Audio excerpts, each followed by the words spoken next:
Hayam Wuruk, Raja Majapahit ingin mencari seorang permaisuri untuk dinikahi. Maka beliau mengirim utusan-utusan ke seluruh penjuru Nusantara untuk mencarikan seorang putri yang sesuai. Mereka membawa lukisan-lukisan kembali, namun tak ada yang menarik hatinya.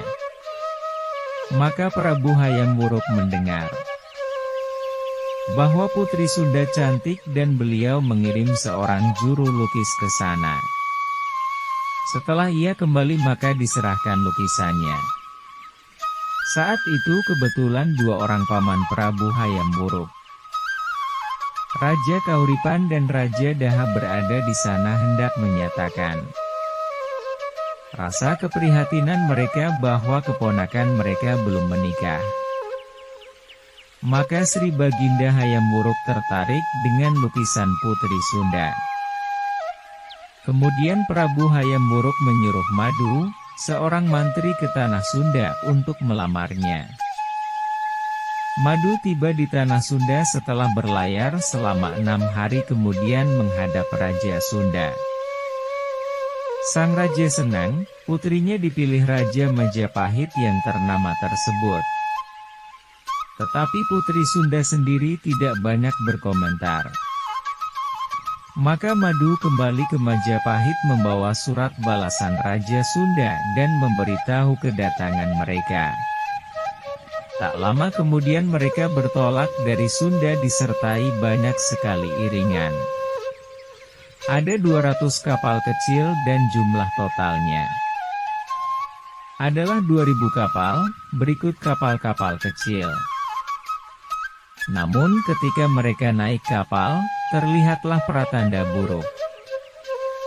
Sementara di Majapahit sendiri mereka sibuk mempersiapkan kedatangan para tamu. Maka 10 hari kemudian kepala desa Bubat datang melapor bahwa rombongan orang Sunda telah datang. Prabu Hayam Wuruk beserta kedua pamannya siap menyongsong mereka. Tetapi Patih Gajah Mada tidak setuju.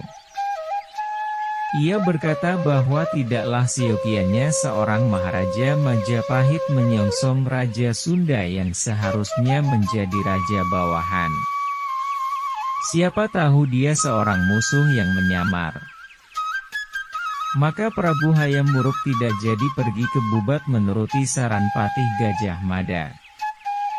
Para abdi dalam keraton dan para pejabat lainnya terperanjat mendengar hal ini, namun mereka tidak berani melawan. Sedangkan di Bubat sendiri, mereka sudah mendengar kabar burung tentang perkembangan terkini di Majapahit. Maka Raja Sunda pun mengirimkan utusannya. Mereka langsung datang ke rumah Patih Gajah Mada. Di sana beliau menyatakan bahwa Raja Sunda akan bertolak pulang dan mengira Prabu Hayam Wuruk ingkar janji. Mereka bertengkar hebat karena Gajah Mada menginginkan supaya orang-orang Sunda bersikap seperti layaknya tamu Majapahit.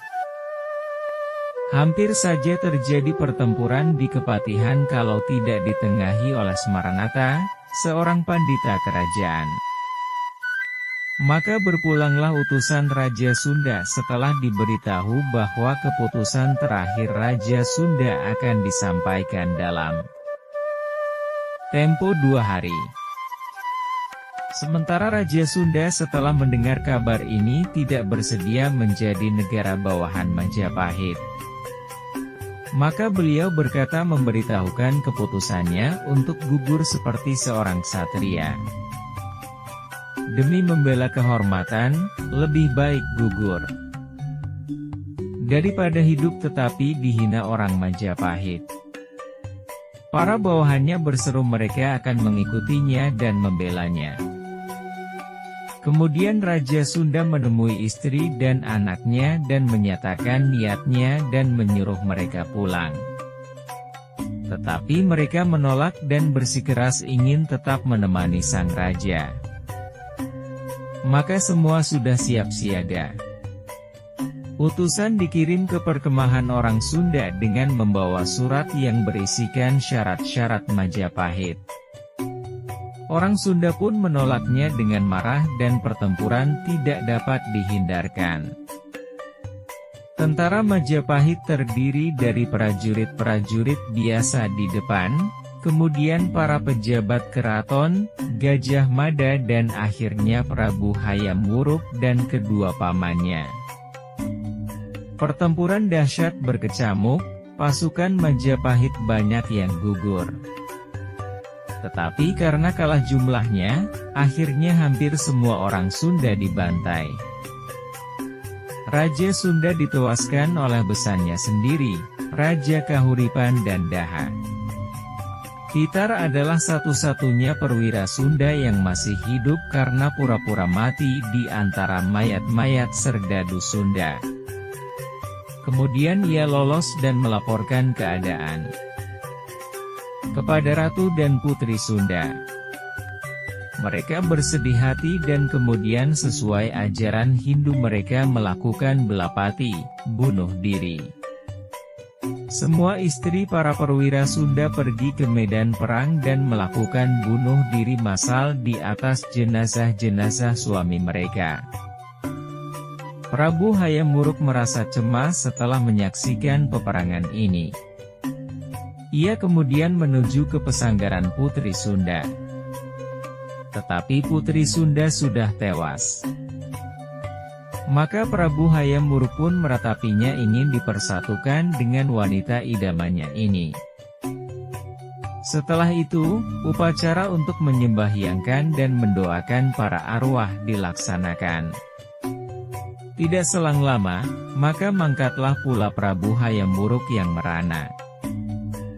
Setelah beliau diperabukan dan semua upacara keagamaan selesai, maka berundinglah kedua pamannya.